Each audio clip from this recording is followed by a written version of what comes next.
John, Hey, talk to the camera.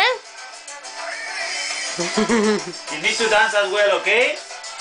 Do it as good as you can. You know, you could never do it as good as me. People have seen in the previous reviews, I was in a little bit of a rush. Maybe I was a little bit too much excited, but anyway, the receipt for the arepas needs the corn yellow flour. You can be white as well. You can buy this one, maybe international shop you can buy, or even in London. I think actually it's made in Colombia. Milk, you can use any kind of milk. It could be, well, normal milk. We are using in this case powder milk. And we also add some cheese. We would have Colombian cheese, it would be better, but we're using mozzarella cheese here, this type of cheese.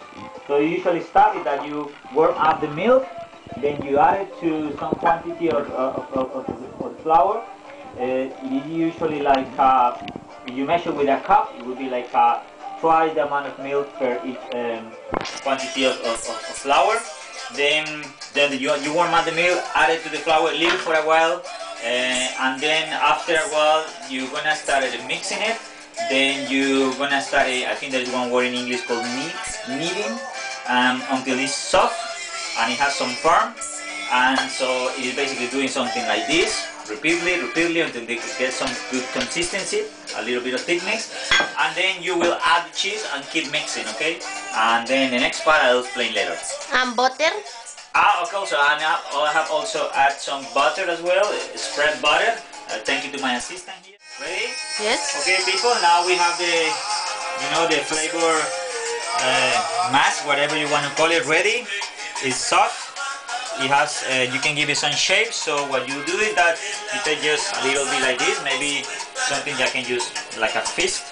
You can put in your hand, and then you start making a sort of ball. So you start doing this sort of rolling, I would say. And the normal procedure is that you do this, you make the ball, try to make it as round as possible, and then you start making it flat, doing this sort of movement, okay? Don't worry, to get this expertise you need to practice for at least 10 years, something like that, but with time you're gonna get it. And then you are giving it the arepa shape. You see? So it's almost round, not perfectly round, but I'm making in a rush here just for you guys.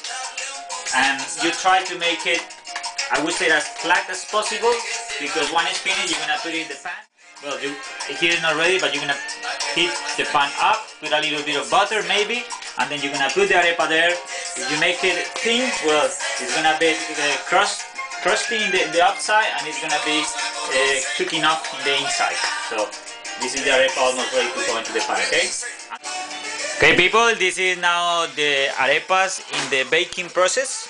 Well, I don't know if we can call this baking, but we just put it in a pan with a little bit of butter.